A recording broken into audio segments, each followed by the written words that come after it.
आज दुनिया के सारे मुसलमानों की नजरें सिर्फ एक इंसान पर टिकी हुई हैं, मेहदी। कोई इस इंतजार में है कि कब इमाम मेहदी आएं और मुसलमानों को लीड करें ताकि मुसलमान पूरी दुनिया पर हुकूमत कर सकें। हर कोई ये जानना चाहता है कि इमाम मेहदी आएंगे कब। क्या इमाम मेहदी का ज़हूर सिर्फ मुसलमानों की किताबों में ही लिखा है या फिर दुनिया के डिफरेंट रिलीजन्स की किताबों में भी इमाम मेहदी के आने की प्रेडिक्शंस की गई हैं? दुनिया की सुपर पावर्स का सामना करेंगे। तो चलिए जानते हैं। ये जो लफ्ज है महदी, इसका मतलब होता है रहनुमाई करने वाला, यानी कि एक ऐसा इंसान जो लोगों को जुल्म से निकालकर जीत दिलाए। आप सल्लल्लाहु अलैहि वसल्लम से हजारों साल पहले हजरत नूह अलैहिस्सलाम के टाइम पर, जब लोग हद से ज्यादा करप्ट हो चुके थे, बुत प्रस्ती, करप्शन, जुल्म, नाइंसाफी लोगों में भरी हुई थी कि ऐ अल्लाह, तू किसी ऐसे इंसान को भेज जो कि इंसानियत को एक नया मोड़ दे।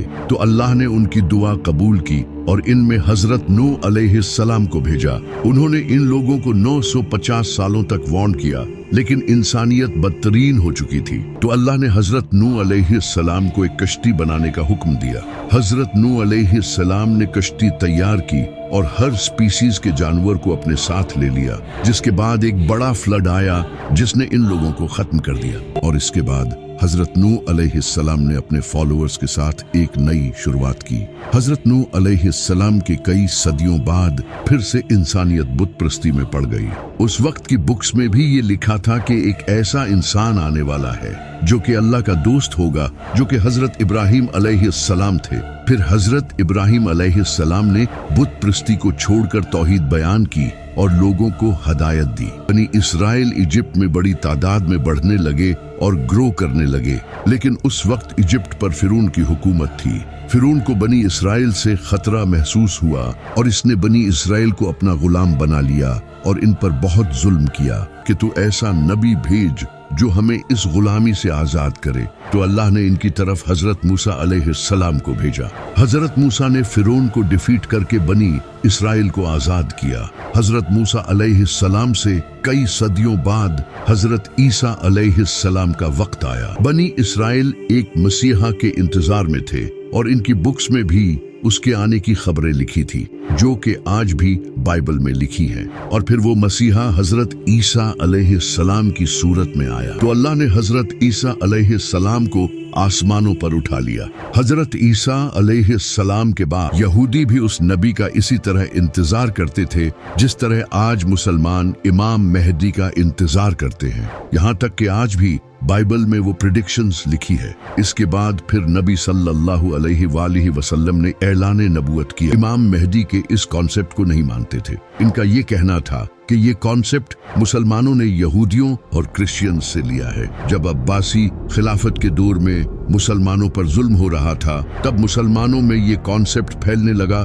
कि बहुत जल्द एक मसीहा आएगा जो सब ठीक कर देगा। अल्लामा इकबाल का कहना था कि मुसलमानों का किसी मसीहा के इंतजार में जुल्म सहते रहना ये बहुत ही खतरनाक है। इसी वजह से वो इमाम मेहदी के इस कॉन्सेप्ट को नहीं मानते थे। सिर्फ अल्लामा इकबाल ही नहीं, बल्कि इब्ने खालदून जो एक स्कॉलर और फिलोसोफर थे, वो भी इमाम मेहदी से रिलेटेड अहादीस की सनद से अग्री नहीं थे। लेकिन अगर देखा जाए तो इमाम मेहदी से रिलेटेड अहादीस तकरीबन हर बड़ी हदीस की किताब में मौजूद हैं, सिवाय बुखारी और मुस्लिम के। सिर्फ इस्लाम ही नहीं, बल्कि दुनिया के आज हर बड़े मजहब की किताबों में एक मसीहा के आने की प्रेडिक्शंस मौजूद है। जैसा कि मेसोपोटामिया में एक चरवाहे का जिक्र मौजूद है जो कि मसीहा होगा, और इजिप्ट में एक ओसिरिस नाम के इंसान का जिक्र है जो कि जमीन को दोबारा जिंदा करेगा। इसी तरह हिंदू कल की अवतार को मानते हैं जो कि कलयुग के वक्त आएगा। वो सफेद रंग के घोड़े पर सवार होगा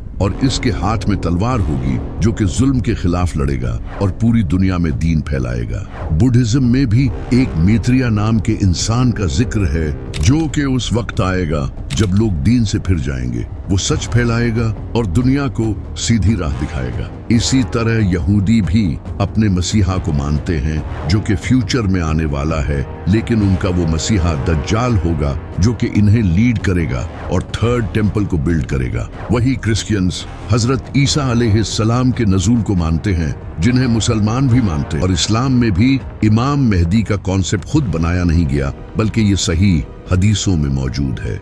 यहाँ तक कि अमेरिका का प्रेसिडेंट जो बाइडेन भी इमाम मेहदी के बारे में जानता है और नेतन्याहू भी ये जानता है कि मुसलमान दोबारा से खिलाफत कायम करेंगे। They don't want any Western presence here, and guess what?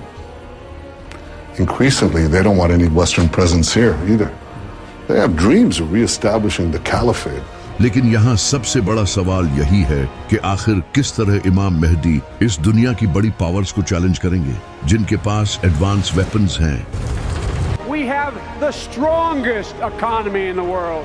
जिनके पास आज के हर मुसलमान का डेटा मौजूद है। आखिर एक इंसान किस तरह इन सब को शिकस्त देगा, जबकि इमाम मेहदी के इस दुनिया में आने से पहले हालात और ज्यादा डिफिकल्ट हो जाए। After years of laying dormant, the civil war in Syria is suddenly dynamic again.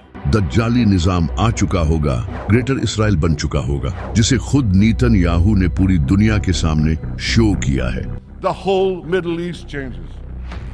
We tear down the walls of enmity. We bring the possibility of prosperity and peace to this entire region.